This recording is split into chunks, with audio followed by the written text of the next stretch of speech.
Hello friends, இன்றைக்கி நம்ம இந்த கொத்தரங்காய் வச்சு எப்படி செய்கிறது அப்படின்னு பார்க்கலாம். இது வந்து பொரியல் மாதிரியும் சைட் டிஷ்ஷாகவும் தொட்டு சாப்பிட்டுக்கலாம். நீங்கள் சப்பாத்திக்கு அல்லனா சாதத்தில் போட்டு பிசைஞ்சி சாப்பிட்டாலும் ரொம்ப டேஸ்ட்டாக இருக்கும். அந்த மாதிரி தான் நான் பண்ண போகிறேன். நீங்கள் மதியானம் வச்சிட்டிங்கன்னா அதையே நைட்டுக்கு சப்பாத்திக்கு கூட வச்சுக்கலாம்.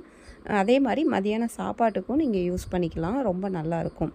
இப்போது இந்த கொத்தரங்காயை நல்லா கழுவிட்டு முன்பக்கமும் பின்பக்கமும் பாருங்கள், இந்த மாதிரி முன்பக்கம் இருக்கிறது, பின்பக்கம் இருக்கிறது, இது ரெண்டையும் இந்த மாதிரி எடுத்துருங்க. ஃபஸ்ட்டு கட் பண்ணிடுங்க. கட் பண்ணிவிட்டு அதுக்கப்புறம் தான் நம்ம கட் பண்ணணும். நல்ல காயாக பார்த்து இந்த மாதிரி ஒரு பஞ்ச் மாதிரி வச்சுக்கோங்க. ஒரு 10-20 காய் வச்சுக்கோங்க. வச்சுக்கிட்டு இந்த மாதிரி சின்ன சின்னதாக நீங்கள் கட் பண்ணி எடுத்துக்கலாம். பொரியலுக்காக இருந்தால் இன்னும் கொஞ்சம் சின்னதாக கூட நீங்கள் கட் பண்ணிக்கலாம். இப்போது இந்த மாதிரி கட் பண்ணி எடுத்து வச்சாச்சு. இப்போ அடுப்பில் பாத்திரம் வச்சுட்டு வாணலி வச்சுட்டு எண்ணெய் 2 டேபிள் ஸ்பூன் அளவு விட்டால் போதும். விட்டுக்கோங்க. கடுகு போட்டுக்கோங்க. கடுகு ஒரு சின்ன டீஸ்பூனில் 1 ஸ்பூன் போட்டுக்கோங்க. சோம்பு ஒரு அரை ஸ்பூன் போட்டுக்கோங்க. இது ரெண்டும் வெடிக்கட்டும். பெருங்காயம் போட்டுக்கலாம். இது கொத்தரங்காய் கொஞ்சம் வாய்வு அந்த மாதிரி சொல்லுவாங்க, அதனால் பெருங்காயமும் போட்டிருக்கேன், நான் பூண்டும் போட்டிருக்கேன். இப்போது வெங்காயம் போட்டுக்கலாம். பெரிய வெங்காயம் சின்னதாக இருந்தால் 2 பெரிய வெங்காயம் எடுத்துக்கோங்க. பெருசாக இருந்தாக்கா 1 போட்டுக்கலாம் போதும். நல்லா பொடியாக கட் பண்ணிவிட்டு கருவேப்பிலையும் போட்டு அதை நல்லா ஃப்ரை பண்ணுங்கள். வெங்காயம் கொஞ்சம் வதங்கி வரட்டும். இது கூடவே நான் பூண்டும் தட்டி போட்டிருக்கேன். பூண்டு ஒரு 10 பல் பக்கம் தட்டி போட்டுக்கோங்க. தோல் எடுத்துட்டு அதை தட்டி போட்டுக்கோங்க. நல்லது, அந்த வாய்வு பிரச்சனையும் இல்லாமல் இருக்கும். இப்போது தக்காளி சின்னதாக இருந்தால் 2 தக்காளி போட்டுக்கோங்க. பெருசாக இருந்தால் 1 தக்காளி போதும். பொடியாக கட் பண்ணிவிட்டு அதையும் போட்டு நல்லா வதக்குங்க. நார்மலாக நம்ம பொரியல் செய்யும்போது தக்காளி போட மாட்டோம். இது வந்து கொஞ்சம் கிரேவி மாதிரி அப்படி பண்ணிட்டீங்கன்னா சாதத்துக்கும் போட்டுக்கலாம், அதுக்காக தான். இப்போது உப்பு போட்டுக்கலாம். அந்த தக்காளி வதங்கிறதுக்காக கொஞ்சம் ஒரு 1/4 ஸ்பூன் உப்பு போட்டுட்டு நீங்கள் அதை வதக்குங்க. இதை அப்படியே சிம்மில் வச்சுட்டு நீங்கள் மூடி வச்சிடணும். அப்படி மூடி வச்சுட்டு தக்காளி வதக்கும்போது நல்லா வதங்கி வரும். அடுப்பு கொஞ்சம் கம்மி ஃப்ளேமில் வச்சுக்கோங்க.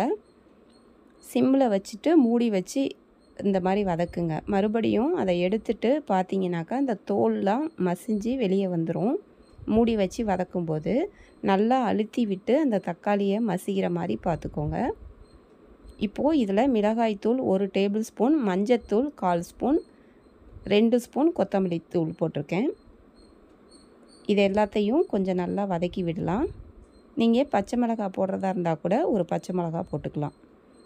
இது எண்ணெயிலேயே கொஞ்ச நேரம் இந்த தூளோட பச்சை வாசம்லாம் போகிற மாதிரி பாருங்கள். இந்த மாதிரி நல்லா அமுத்தி விட்டு அதை மறுபடியும் சிம்மில் வச்சுட்டு கூட நீங்கள் மூடி வச்சு கொஞ்சம் வதக்கிக்கலாம். ஹை ஃப்ளேமில் வச்சிடாதீங்க, அடி பிடிக்கக்கூடாது. இப்போது பொடியாக கட் பண்ணின கொத்தரங்காயை போட்டுடலாம். போட்டுட்டு அதை அப்படியே கொஞ்ச நேரம் மிக்ஸ் பண்ணி விடுங்க. அந்த தக்காளி மசாலா எல்லாத்தோடையும் மிக்ஸ் ஆகிற மாதிரி கொஞ்சம் நல்லா இந்த மாதிரி மிக்ஸ் பண்ணி விடுங்க. இப்போது காய் மூழ்கிற அளவுக்கு தண்ணி ஊற்றுங்க. அந்த காய் வேகணும்ல, அதுக்கு தகுந்த அளவு தண்ணி ஊற்றிக்கோங்க. தண்ணி ஊற்றிட்டு நல்லா மிக்ஸ் பண்ணி விடுங்க. இந்த மாதிரி மிக்ஸ் பண்ணிவிட்டு உப்பு கொஞ்சம் போட்டுக்கலாம். 10 தானே பார்த்துக்கோங்க. உப்பு கொஞ்சமாக தான் நம்ம போட்டிருந்தோம் ஏற்கனவே. தக்காளி வதங்கிறதுக்கு மட்டும்தான் போட்டிருந்தோம்.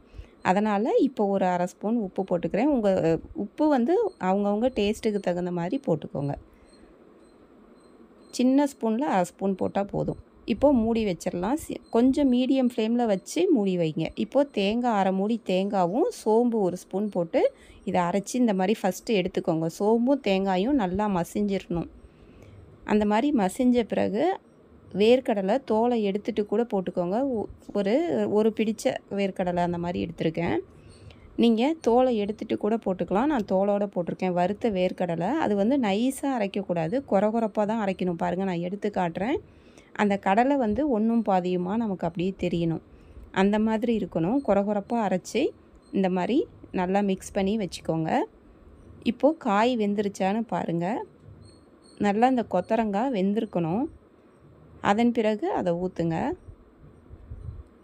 நல்லா மிக்ஸ் பண்ணி விட்டு அந்த காய் கொஞ்சம் வெந்திருக்கா, உப்புலாம் போதுமா அப்படின்னு கொஞ்சம் பார்த்துக்கோங்க. இந்த மாதிரி வந்த பிறகு நம்ம அரைச்சி வச்சுருக்கோம்ல, அதை ஊற்றிடலாம். இதை ஊற்றிட்டு நல்லா மிக்ஸ் பண்ணி விடுங்க. வேணும்னா இன்னும் கொஞ்சம் தண்ணி கூட அதை கழுவி ஊற்றிக்கலாம். மிக்சியை கழுவிட்டு ஊற்றுவோம்ல, அந்த மாதிரி மிக்சியில் இருந்து கழுகுற தண்ணி கூட அதில் ஊற்றிக்கலாம். ரொம்ப நல்லாயிருக்கும். அதை வேஸ்ட்டு பண்ண வேண்டாம்ல, அதனால் நல்லா மிக்ஸ் பண்ணி விடுங்க. இது ஒரு 5 நிமிஷம் கொதிக்கட்டும். 5 நிமிஷத்துக்கு அப்புறம் பார்த்தீங்கன்னாக்கா சிம்மில் வச்சுட்டு 5 நிமிஷம் வைங்க போதும். நல்லா எல்லாமே மிக்ஸ் ஆகியிருக்கும். அந்த வேர்க்கடலையோட டேஸ்ட்டு, சோம்பு, தேங்காய் அதோட டேஸ்ட்டு எல்லாம் சேர்ந்து நல்லா வரும். உங்களுக்கு இதில் கொதித்த பிறகு உங்களுக்கு எந்த மாதிரி கன்சிஸ்டன்சி வேணுமோ அந்த மாதிரி வச்சுக்கலாம். கொஞ்சம் ஊற்றி சாப்பிட்ற மாதிரி வேணும்னா அந்த மாதிரியும் வச்சுக்கலாம். இல்லை அப்படியே பெரட்டி எடுப்போம்ல, அந்த மாதிரி வேணும்னா அந்த மாதிரியும் வச்சுக்கலாம். பிடிச்சிருந்தால் லைக் பண்ணுங்கள், ஷேர் பண்ணுங்கள், சப்ஸ்கிரைப் பண்ண மறந்துடாதீங்க. தேங்க்யூ.